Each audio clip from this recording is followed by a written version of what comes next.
આ પ્રયોગ કરીએ છીએ આપણે એ શેનો છે? હેતુ કે જેમ પાણીમાં આપણે આગળ પરપોટા નીકળ્યા કે પાણીમાં હવા રહેલી છે, ઓક્સિજન રહેલો છે, એમ શું જમીનની અંદર પણ હવા રહેલી છે?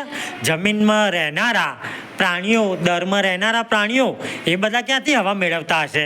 તો શું માટીમાં હવા રહેલી છે?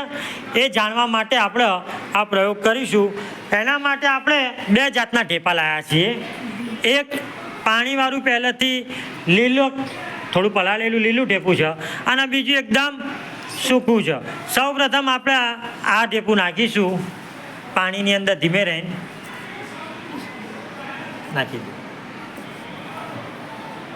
પરપોટા દેખાય છે? એક બે નાખ વાંધો નહીં, નાખે. હા, બહુ ઉભરાય નહીં એટલું, બસ. હવે નહીં. પરપોટા તમને ક્લિયર કંઈ દેખાય છે વ્યવસ્થિત? કેટલા? ઓછા 1 2 3 4 કેવા? જો અહીંયાથી પરપોટા નીકળતા દેખાશે. જેમ જેમ માટીના ઢેપામાંથી હવા, જ્યાં જગ્યાએ હવા હશે ત્યાં હવા બધી પાણીમાં ઓગળીને ઉપરથી ઉપર જતી રહેશે અને પરપોટાના રીતે બહાર નીકળી જશે. પછી જે માટીનું ઢેપું હશે, હવા નીકળી જશે એટલે બધું ઓગળી જશે અને નીચે બેસી જશે. આ જે ઢેપું છે એ ધીમે ધીમે હવા નીકળી જશે અને ઓગળીને હેઠું બેસી જશે. ઓગળવા મળે ને. હવે આપણે સાથે સાથે સૂકું ઢેપું પણ નાખીએ ધીમે રહીને.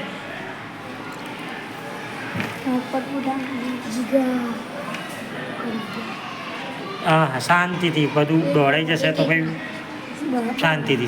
હા, જો ઉપર શું નીકળી રહ્યું છે? દેખાય છે ઉપર? શાંતિથી એક નાનું ઢેપું નાખીને બતાવી દઉં. બહુ પાણીને હલાવવાનું નહીં. શું નીકળ્યું? જો હજી એક નીકળ્યું.